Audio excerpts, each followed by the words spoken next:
Olá, vamos iniciar a segunda parte desse primeiro tópico do conteúdo de biofísica. Vamos falar da membrana celular. Bem, todas as células apresentam uma estrutura denominada membrana plasmática, ou plasmalema.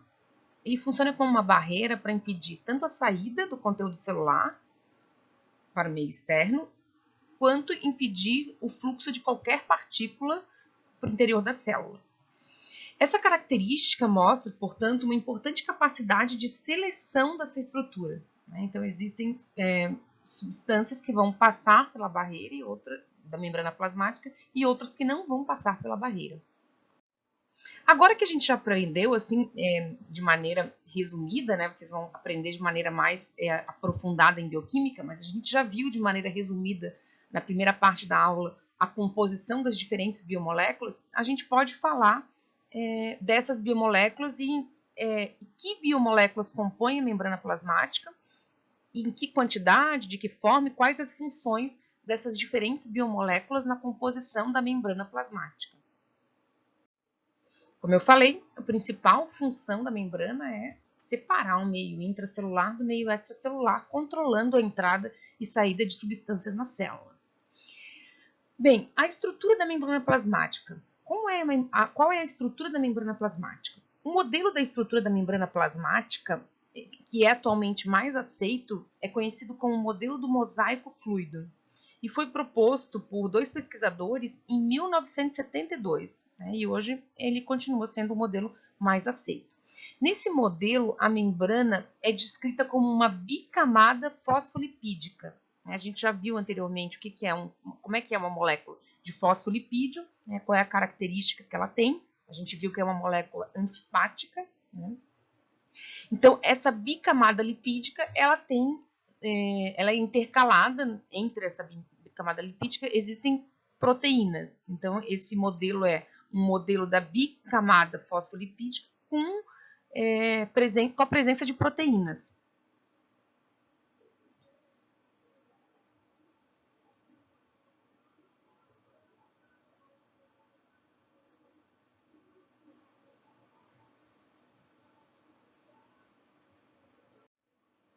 Essa composição da membrana plasmática, por essas moléculas, por essa bicamada lipídica intercalada por proteínas, ela confere à membrana uma fluidez. Então, a membrana não é uma coisa estática, e sim algo fluido. A gente vai ver em alguns vídeos um movimento ilustrando essa característica que vai ficar mais fácil de visualizar.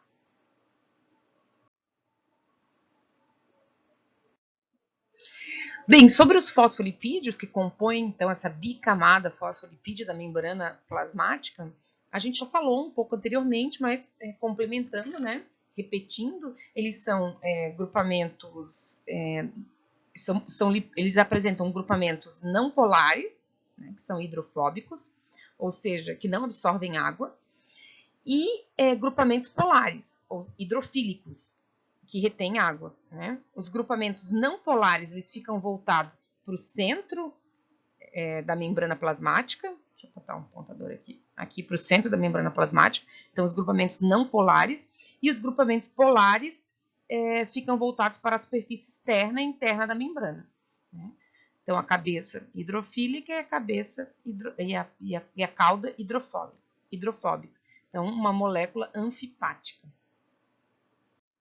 Existem alguns fatores que influenciam na fluidez dessa membrana, Seria o tamanho da cauda hidrofóbica e o grau de saturação das ligações dessa cauda, Então, quanto mais saturado, menos fluido seria a membrana.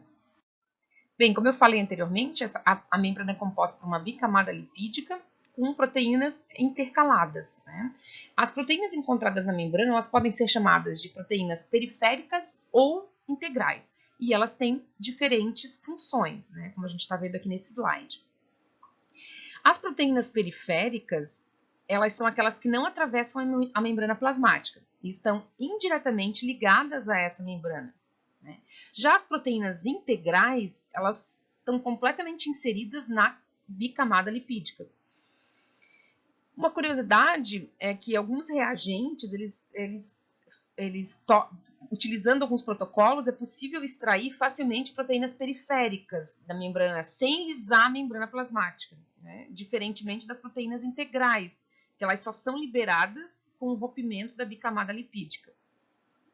Como a gente vê aí, as proteínas integrais elas podem ser do tipo transmembranas, ou seja, elas existem porções nos dois lados da membrana, né? Elas são caracterizadas por ter porções expostas tanto do lado externo como do lado interno, né? E tem diferentes funções. Então, existem proteínas integrais que atravessam a bicamada lipídica, que têm função de transporte, né? Podem transportar íons, aminoácidos, açúcares, proteínas de ancoragem, né? Que auxiliam na estrutura da célula, né? Então elas fazem um ancoramento, né? E estão associadas com a matriz extracelular ou o citoesqueleto da célula, como a gente vê aqui, né? As proteínas, essas proteínas transmembranas integrais, elas podem ter função de serem receptores, ou seja, ter um sítio de ligação para alguma molécula que, uma vez ligada nessa proteína, vai desencadear uma via de sinalização intracelular, ou seja, receptores que recebem ligantes e que ativam uma via de sinalização. Isso eu posso chamar de captação de sinais químicos, né? Além disso, também posso ter proteínas integrais, transmembranas, que atravessam a bicamada lipídica e têm atividade enzimática de catálise de reações químicas. A professora Iraima vai dar uma aula de canais, né? E a gente vai olhar também para essas funções mais de perto, quando a gente falar de transporte ativo através da membrana plasmática. Aqui nesse slide, a gente vê uma ilustração um pouco melhor dessa questão do tipo de proteína que compõe a membrana. Proteína pode ser periférica, né, onde ela não atravessa a bicamada lipídica, ela pode ser periférica tendo uma porção para o meio externo, como para o meio interno, né, ou ser uma proteína transmembrana, né, uma proteína integral, né, que atravessa a bicamada lipídica. Uma ilustração aqui mostrando essas diferentes estruturas. E a gente pode ver também que em algumas proteínas, sejam elas integrais ou periféricas, existe a ligação de porções de carboidratos, né, que também tem função, diferentes tipos de funções e ajudam a compor a estrutura, né, da proteína e que tem relação com a sua função. Vamos explorar o modelo do mosaico fluido das membranas celulares. Mas por que chamamos de modelo do mosaico fluido? Bom, se tivermos uma célula bem aqui, e essa daqui é a sua membrana, o que deixa o interior da célula separado de tudo que estiver fora da célula, nós estamos olhando, então, para uma seção transversal de sua superfície, de modo que aqui na parte de baixo nós temos o meio intracelular e na parte de cima o meio extracelular. Então, quando damos um zoom, por exemplo, nesta pequena parte aqui, nós temos uma bicamada fosfolipídica formando a membrana celular. Você deve estar se perguntando o que são fosfolipídios. E esta é uma ótima pergunta, porque quando você entende o que fosfolipídios são, começa a fazer sentido por que eles formariam uma bicamada como esta e por que esta é a base de muitas membranas nos sistemas biológicos. Aqui temos uma representação de um fosfolipídio, ou seja, é um lipídio que contém um grupo fosfato. Normalmente, a palavra lipídio, e nós temos um vídeo inteiro sobre os lipídios, nos remete a algo que não se dissolve muito bem em água, o que é verdade, como no caso do fosfolipídio, em que temos estas caudas de hidrocarbonetos, que são provenientes de ácidos graxos e, obviamente, não apresentam carga e são apolares. Nós sabemos que as moléculas de água são polares, o que permite a ocorrência das ligações de hidrogênio entre elas e a atração por si mesmas. Mas estas cadeias são apolares e não serão atraídas pela água, e a água não será atraída por elas, de maneira que podemos chamar estas caudas de hidrofóbicas. Então, nós temos caudas hidrofóbicas que compõem a parte lipídica dos fosfolipídios. Nós temos bem aqui uma cabeça que é constituída pelo grupo fosfato, e como você pode ver claramente, ela apresenta carga, e moléculas com carga se dão bem com substâncias polares, como a água. Assim, esta parte bem aqui será hidrofílica, ou seja, solúvel à água. E moléculas que apresentam uma parte hidrofílica e uma parte hidrofóbica têm um nome especial. Nós chamamos elas de anfifílicas, ou seja, os fosfolipídios são anfifílicos, o que significa que eles têm tanto uma extremidade hidrofílica, ou seja, que é atraída pela água, quanto uma extremidade hidrofóbica, que não é atraída pela água. E espero que agora comece a fazer sentido do porquê que eles se organizam desta maneira.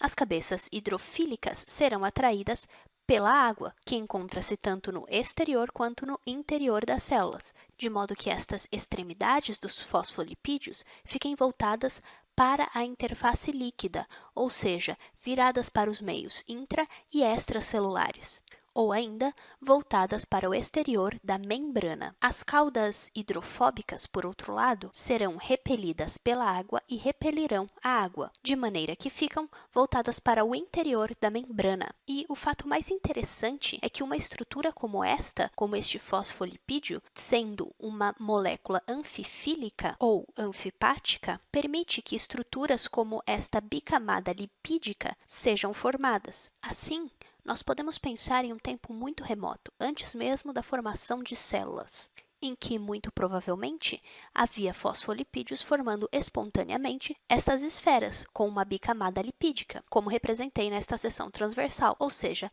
uma estrutura muito parecida com uma célula. E, obviamente, que não podemos falar de célula propriamente dita, porque para que haja vida é preciso que informações sejam transmitidas de alguma maneira, que haja algum tipo de metabolismo e todas as definições de vida. Mas ao menos você consegue imaginar como esta estrutura básica da membrana celular pode ter sido formada em um período bem remoto, antes mesmo de que houvesse vida, a partir de moléculas anfipáticas ou anfifílicas, como os fosfolipídios.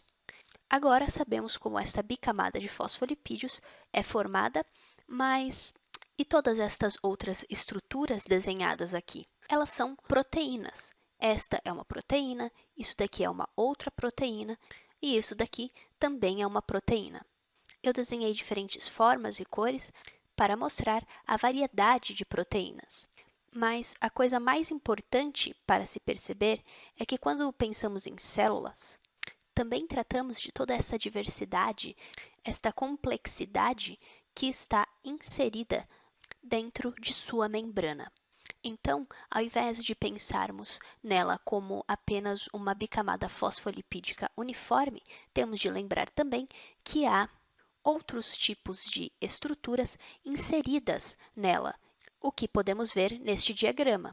Você poderia até mesmo dizer que há um mosaico de estruturas que se encaixam na membrana. Um mosaico é uma imagem formada a partir de diferentes componentes das mais diferentes cores. E aqui você pode ver que há diferentes tipos de proteínas. Temos proteínas como esta, que atravessam a membrana, as quais são chamadas de proteínas transmembrana e que fazem parte de uma classe específica dentro das proteínas integrais. Há também proteínas integrais como esta, que só conseguem interagir com uma parte da bicamada, enquanto esta atravessa a membrana. Também encontramos estruturas como os glicolipídios, como este glicolipídio aqui, que é muito interessante porque ele se acomoda na membrana, já que apresenta esta extremidade lipídica, que é, portanto, hidrofóbica e assim será atraída pela parte hidrofóbica da membrana, mas também apresenta uma extremidade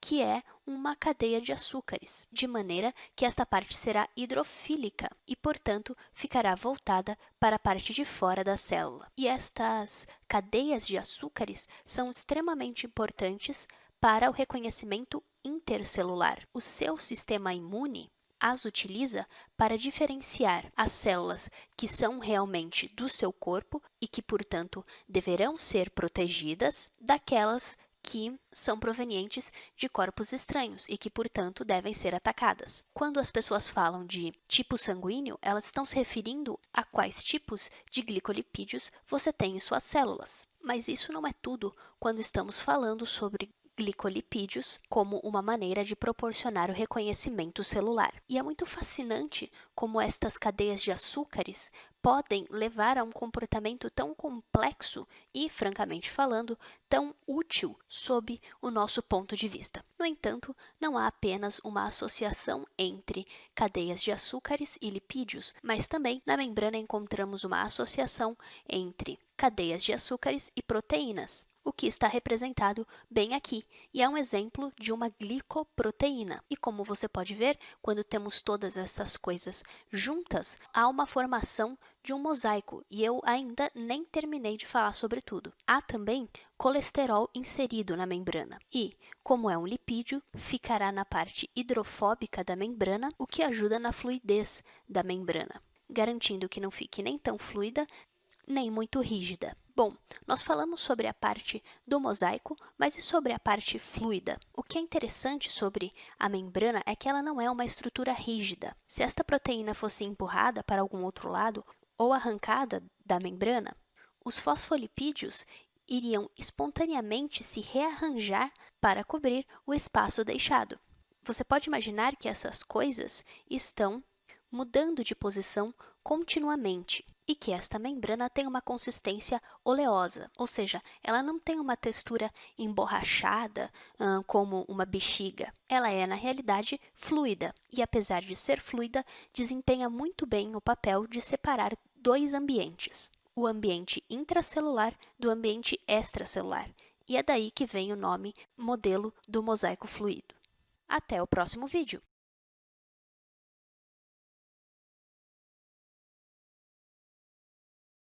Entre a maquinaria viva da célula interna e as difíceis condições do mundo exterior, a membrana plasmática é considerada crucial. Essa barreira é surpreendentemente flexível. Empurre-o e observe-se mover. Empurre-o com força suficiente e as moléculas de lipídios irão se reagrupar. Os lipídios se reúnem em uma camada dupla porque suas caudas repelem a água e as suas cabeças são atraídas pelo colesterol e carboidratos. E assim você tem a estrutura básica de uma membrana plasmática. Junto dessas moléculas podemos encontrar proteínas diferentes que fazem várias coisas para a célula. Por exemplo, eles podem receber sinais do mundo exterior ou transportar nutrientes e resíduos. A natureza da membrana é composta por uma combinação ou um mosaico de diferentes lipídios, carboidratos e proteínas, e essas moléculas não estão paradas. Elas se movem constantemente dentro da célula, mudando suas posições com fluidez.